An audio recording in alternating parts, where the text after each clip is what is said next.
Take a look at these colors. Tell me, what do you think of? Do you feel hungry? Thirsty? This is the power of marketing.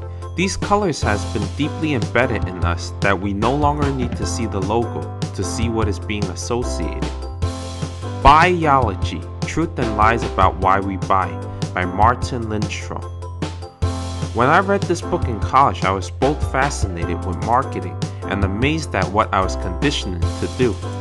Here are 3 big ideas that will help you become more aware of why you buy the things you do.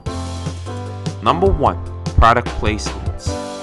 What do you think of when you think of Reese's Pieces candy? The classic product placement success in the 1982 movie E.T., where Elliot used Reese's Pieces candy to lure the alien into his house. Mars was offered the opportunity to use M&M as the candy, but the company felt it was too much of a risk to associate their beloved candy to an alien. They feared that this might affect their sales.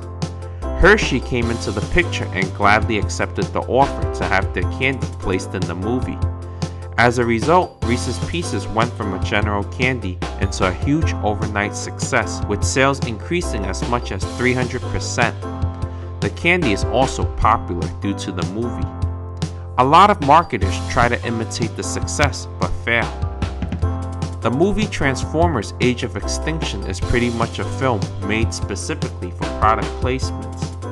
The movie had over 55 brands placed in the movie from start to finish. For those of you who saw the movie, which product or brand comes to mind? I can personally only think of one, that is the Chevy Camaro. Why is it that only the Chevy Camaro comes to mind out of 55 other brands placed in the movie? The same reason why Reese's Pieces is a huge success.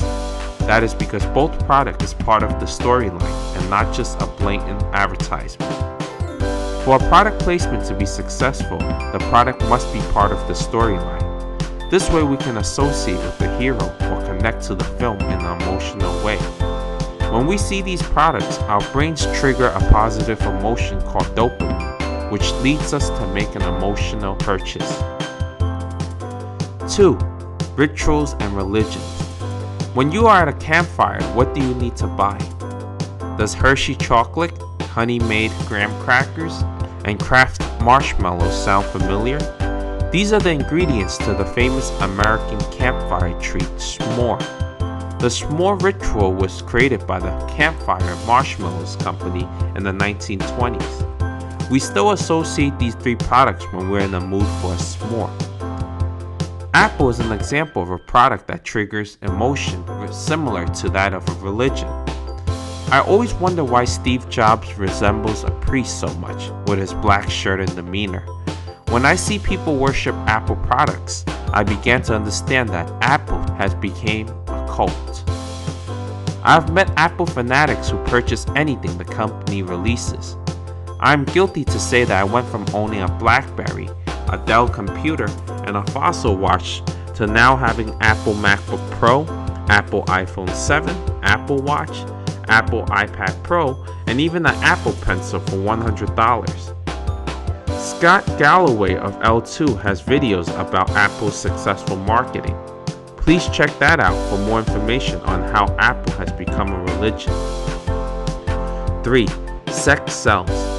It is no surprise that sex is the most powerful force in marketing. Sex itself doesn't sell. Contrary to popular belief, it actually lowers your recall of a brand. But the implication of sex is what sells. Take for example, why is Louis Vuitton so popular? Why are people willing to pay so much for their product? The product itself isn't worth much, but the brand associated with the product help create this fantasy that you are successful and have a higher chance of mating. All luxury brands have this play. Here's another example. YouTube channels that make videos on how to get a girl or involve pranks related to these topics get millions of views. Majority of actual porn clips don't even generate this type of popularity.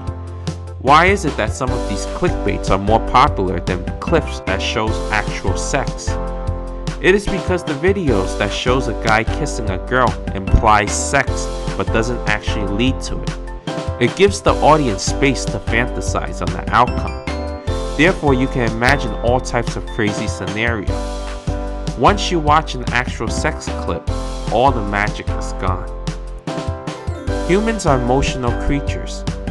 According to Lindstrom, our irrational brain makes up 90% of our buy decisions, and our rational brain makes up only 10%. I hope you are more aware of your purchase decisions now. Here's the final takeaway. How many of you are going to buy the new iPhone? Please share on the comments below. Thank you for watching this video. Please share and subscribe for more videos.